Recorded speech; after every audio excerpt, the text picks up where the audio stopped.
pretty simple, and it's really just know that you represent yourself as a census employee. Take that into account every time you say and do something online. If you need to express your own personal opinion, just state that they're your own personal opinions and not those of where you work. And there's those logical sorts of things. Be courteous, be respectful. If you feel like you're being asked to comment outside your level of expertise, just pass it on and say, that's not mine, I'll get someone else to come back to you if it's a work-related thing. It's those sorts of logical, courteous, respectful type arrangements that you would expect a company to have in a policy in any other forum within the company. If you're a media spokesperson, for example, same things apply. If you're presenting at a conference or a workshop, same things apply. So it's really an extension of that.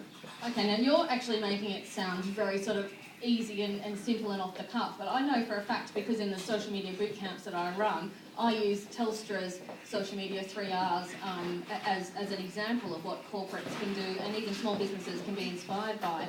And in fact, I think it's fantastic that Telstra have made that flipbook training program accessible to the public. Can you explain that a bit, Kristen?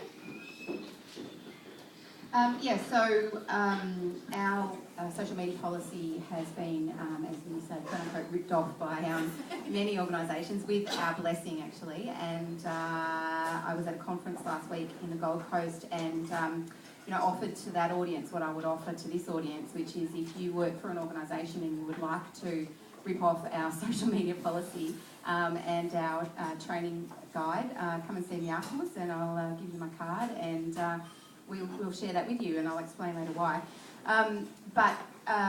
Basically, we decided to release our policy and our training course to the world. So when you think about a policy, you've got 40,000 staff and you want them to be compliant and you want them to understand and you want them to follow that policy.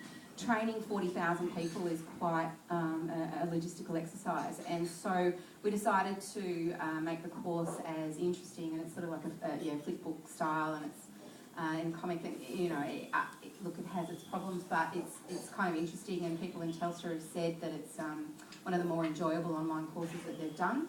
And so we've trained 40,000 staff on social media, and we're the first corporation to have released a policy and the first to have made it mandatory to go through that course and completed the training. So, we've got a bit of a head start, and the reason we would do that is because, let's face it, we're a media communications company, and if our staff aren't using social media networks and aren't using the fabulous and awesome Telstra NextG network, had to get that in, then what are we all here for, right? So we needed to make it a permissive culture and give our employees guardrails to do what Telstra enables everyone else to do. So that's where that comes from. Yeah, so I suppose it's a little bit tricky because you're being this monolithic structure of an organisation that we all, as itty-bitty, small business owners, love to hate.